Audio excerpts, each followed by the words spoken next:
Alpha Blondy, cette chorégraphie. Ah, c'est génial. Vous avez aimé, hein? J'ai adoré. Mais moi, je ne sais pas pourquoi Docteur Philo, il a cassé le piano. Qu'est-ce que tu veux dire? Alpha Blondy, quand il est énervé, il y a des moments dans la vie d'un homme où tu te dis, est-ce que ce que je fais va me réussir? Et quand c'est comme ça, on pète les plombs, qu'est-ce qu'on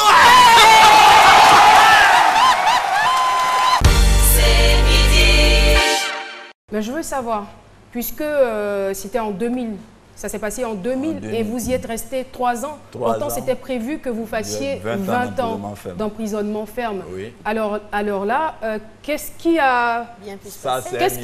s'est passé pour que vous sortiez tout d'un coup, c'est un miracle. Vous êtes évadé? Pas d'évasion. Ah, mais vraiment, la question peut se poser. Hein. Tout d'un coup, c'est un mais miracle. si c'était évadé, je crois qu'il ne serait pas là sur Là, le on plateau. va les bas des faits, là. Alors, donc, donc, expliquez-nous alors. Puisque là, je suis en prison, condamné à 20 ans d'emprisonnement ferme. Et je suis en prison. Dans ma tête, je dois faire 20 ans. Et je disais tantôt que je me suis converti en prison par le biais de Monier aussi innocent et qui m'enseignait, qui me donnait des enseignements. Et j'ai décidé un matin, j'ai fait une prière d'abord. Et dit, mais Seigneur, on dit Jésus, si tu es vraiment réel, là, on dit que je dois faire 20 ans d'emprisonnement ferme. Moi, je ne veux même pas faire un quart de ce qu'on m'a donné. Donc moi, je veux me convertir. Je veux faire ce que tu veux dans cette prison. Mais il faut que je sorte d'ici miraculeusement. Et c'est en cela que je me suis donné. J'ai ouvert la première cellule de prière au bâtiment C, parce que j'étais une lourde peine.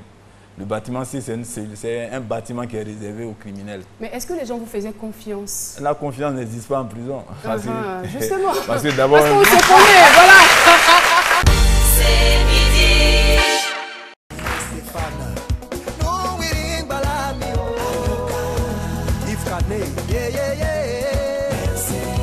Charlie Parker, nous winning Balamio. Maï de Milan. Emilio de la Guada, Assam Tchenchen, Bedel Patassé. Si ton fusil n'est chargé que d'une seule balle, pas plus qu'Adem, mon vieux. C'est que tu es sûr de ne pas rater ta cible. Calix Ouedraogo. Sinon c'est ta cible qui va pas te louper. Ouais. Ne dis jamais ce que tu ne peux pas faire.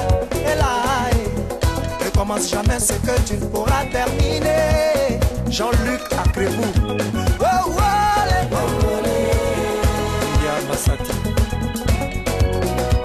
Tes conseils pourront l'aider à devenir quelqu'un un jour. Tibéri, le maire de Paris. Oh, oh, allez. Elle t'aime beau. Rocky Akaba.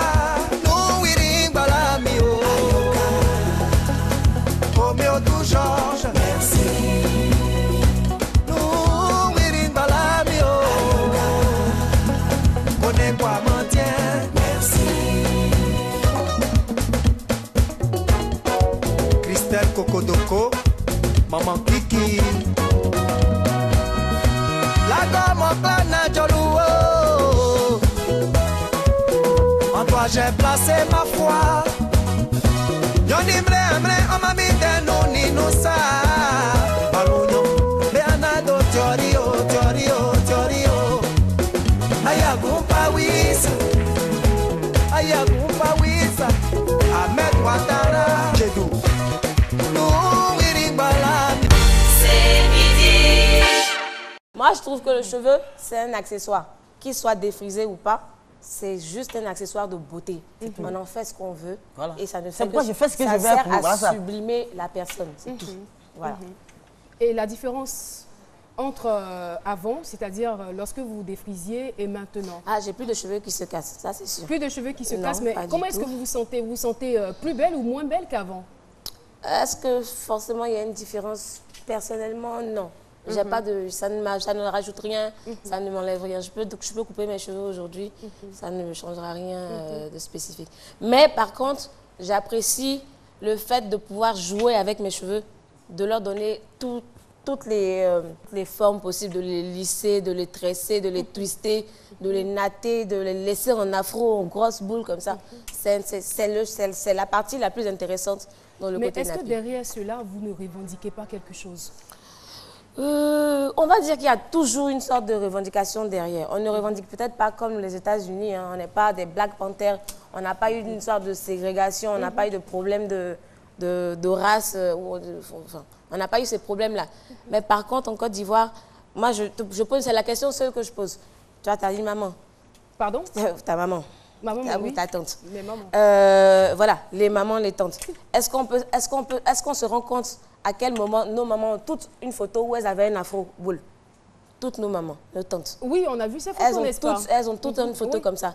Mais nous aussi, on a même des photos où on était en afro aussi. Ouais. Hein. Mais personne ne peut dire à quel moment elles sont passées de l'afro aux cheveux lisses. Quand vous chantiez « Salut », à qui est-ce que c'était adressé? Parce que c'était des expressions fortes, c'était des mots forts. On avait l'impression que vous étiez en train de répondre à une certaine frustration, à quelqu'un en particulier. Ou une attaque personnelle. Non, vous savez que Salut, c'est une grande chanson d'amour.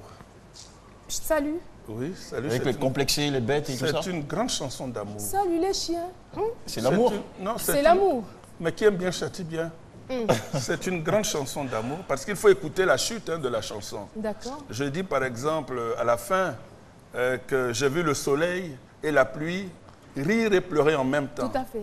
Et je leur demande de faire comme d'être sans rancune, sans rancœur et sans complexe en fait.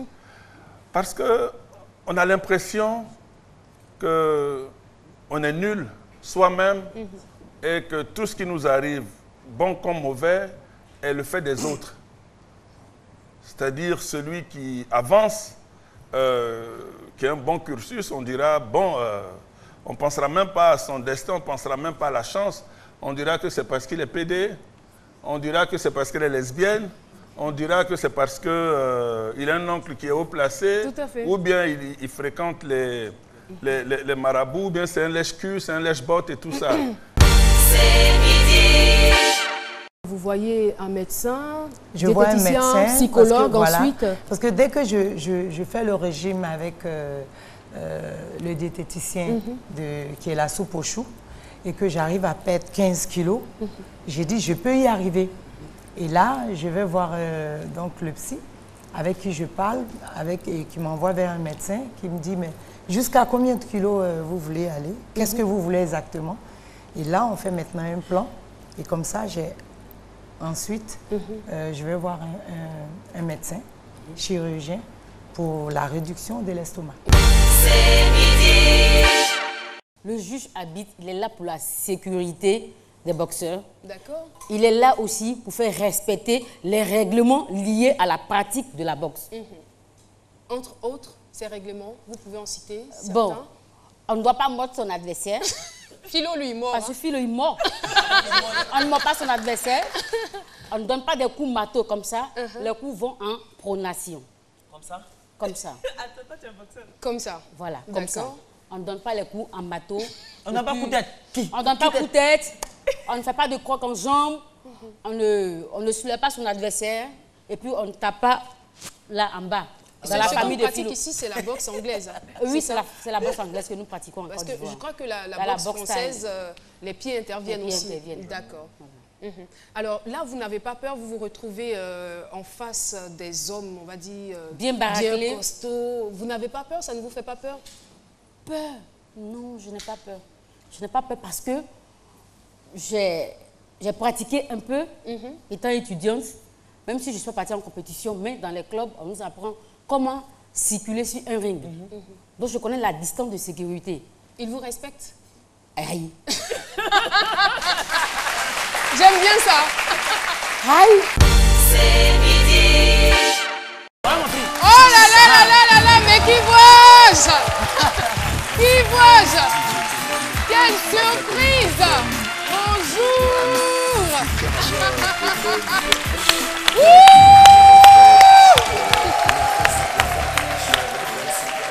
Bella, merci beaucoup, public de ce midi. Et là, je vous le disais, c'est une semaine qui commence bien, C'est une semaine qui commence avec une bénédiction particulière parce que nous avons avec nous, vous l'avez certainement connu sur les antennes de RTI 1, RTI 2, vous l'avez aussi connu sur Fréquence 2. Il était rappeur, yo yo yo yo yo. Mais aujourd'hui, lui, c'est un bishop. On applaudit encore Bishop MC Claver. Et ce que vous ne savez pas, c'est que ce grand monsieur est fils de président, le premier président de la Haute-Volta, maintenant Burkina Faso, Maurice Yaméogo. Ouais. Voilà. Alors, on ne pourrait pas égrener tout le parcours de ce grand homme que vous êtes. On va tout juste vous dire bonjour et bienvenue sur le plateau de ce midi. Merci à toi Caroline. Vraiment, je suis très heureux et je voulais te faire ce coucou, ce clin d'œil, cette surprise parce que nous suivons ton émission et vraiment toute l'équipe, vous faites un travail formidable. Merci Même beaucoup. à Ouagadougou, c'est...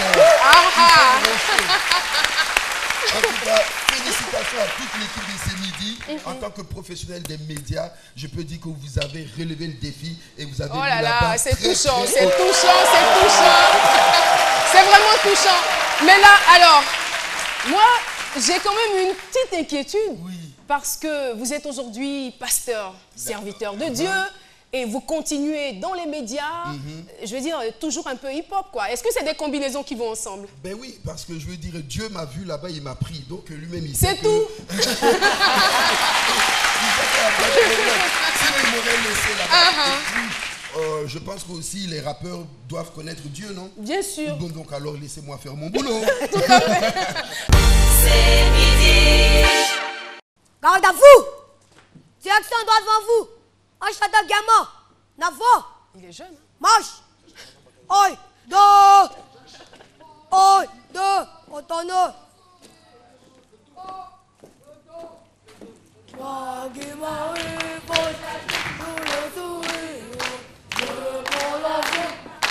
vie du bon poteau. Et je me dis, tu peux m'arriver au pire. Et ça suffit pour me mettre en gâteau. Non, pas comme nous. Attention. Oh, deux. Oh, deux. Oh, deux. Oh, deux. Oh, deux. Il m'intéresse, hein, ce gars. Oh, deux. Oh, deux. Marquez le pas. Marche. Oh, deux. Oh, deux. Mais il faut bien qu'on le voit. Oh, deux. Oh, il est tout petit. Oh, deux. Oh, deux. Oh, deux. Station. Halt. Repos. Garde à vous. À droite. Droite. C'est midi. Même la musique aujourd'hui, les jeunes, les arrangeurs, les jeunes arrangeurs aujourd'hui s'inspirent des musiques anciennes. Les Ernesto Guégué, quand vous écoutez Espoir 2000, c'est les séries simplistes. Il faut être naturel. Quand c'est naturel, ça. Regardez. Philo, même on a le compris le message. Non, voilà, non. C'est un sujet très... Le pakulo que vous dansez comme ça, c'était avant, à l'époque, ouais. Voilà. Ouais. C'est naturel. C'est midi. Et là, je suis entrée en contact avec lui. J'ai commencé à lui mettre la pression parce que... Et il a fini par vous avouer qu'il était donc le petit ami de votre sœur. Voilà. Et là, quelle a été votre réaction? Mon monde s'est écroulé. Mon monde s'est écroulé parce que je ne suis pas du genre à courir les hommes. Chaque fois que j'ai un homme à mes côtés, je veux tout faire pour que ça marche. Et là, il n'y avait rien. J'avais rien à quoi m'accrocher. C'était déjà gâté. Qu'est-ce qui va se passer? C'est la séparation, je suppose. Oui. Vous êtes en colère, vous êtes furieuse. Oui. Et vous décidez quoi? Je décidais de tout arrêter. Parce que c'était pas un flirt pour moi, c'était une relation sérieuse. Pour vous, hein? Pour moi, oui. C'était une relation sérieuse que je voulais. Et là, il s'avérait que l'homme que j'ai trouvé n'était pas le bon. C'est midi. Yeah! Salut les prisonniers, yeah. Salut les salut les méchants, salut les traîtres. Vous qui m'en voulez, je ne peux rien pour vous. Vous qui me détestez, yeah. je ne peux rien pour vous non plus. Vous croyez que manger c'est votre mode, yeah, yeah. Et laissez-moi les baskets et laissez-moi vivre ma vie. Vous croyez me connaître sans me connaître. Bouroufato. Vous croyez me connaître sans me connaître. Les fatouchés comme ça. C'est de grâce que manger c'est votre mode, yeah. Et lâchez-moi les baskets et laissez-moi vivre ma vie. C'est midi. Merci de nous avoir suivis. Merci à vous, public. Merci à vous, à tous les chroniqueurs de cette émission, à toutes les personnes qui ont travaillé à ce que cette émission soit possible. Rendez-vous demain, 12h pour un autre numéro. D'ici là, soyez heureux, soyez dans la joie de vivre tout au long de cette journée. Au revoir.